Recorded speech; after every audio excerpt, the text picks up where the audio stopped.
In the intricacies of history, a question often looms large. What truly happened to Martin Bormann, the man often called Hitler's shadow?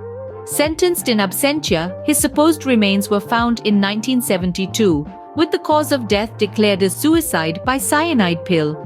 Yet his family was denied the right to cremate the body, a strange inconsistency considering the rush to cremate and hide the corpses of those executed at the Nuremberg trials. If the judges at Nuremberg wished to showcase justice served, why obliterate all physical evidence of it? The graves should have stood as a testament to the world, a stark reminder of justice's reach. Instead, all proof was wiped out, leaving only the whispers of history behind. But the story doesn't end there. Further research reveals a game of shadows and deception. Following the end of the Second World War and the Nuremberg trials, it seems that several of Hitler's generals slipped through the cracks of justice. Upon the reauthorization of Germany's military by Allied command in 1955, these very generals returned to their positions in the Bundeswehr, the German Federal Defense Force. The swastika was removed from the uniform, but the phoenix, masquerading as an eagle, remained. All of this happened under the watchful eyes of the US and England, hinting at a deeper play of power and control.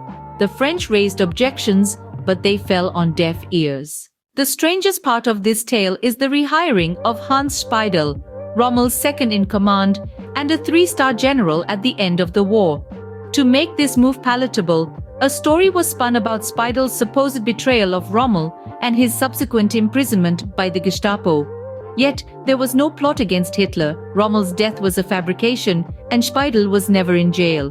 Digging deeper, we find that Speidel's parents were nobles, his father a von Ofterdingen and his mother a von Klipstein.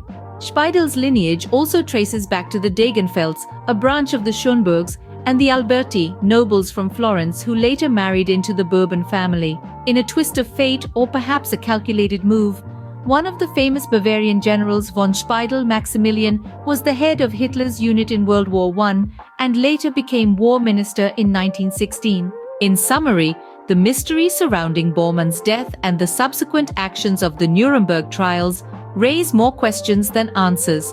The rehiring of Nazi generals, the strange circumstances surrounding Speidel's return to power, and the erasure of proof from the Nuremberg trials all point to a deeper, more complex narrative than what is commonly known.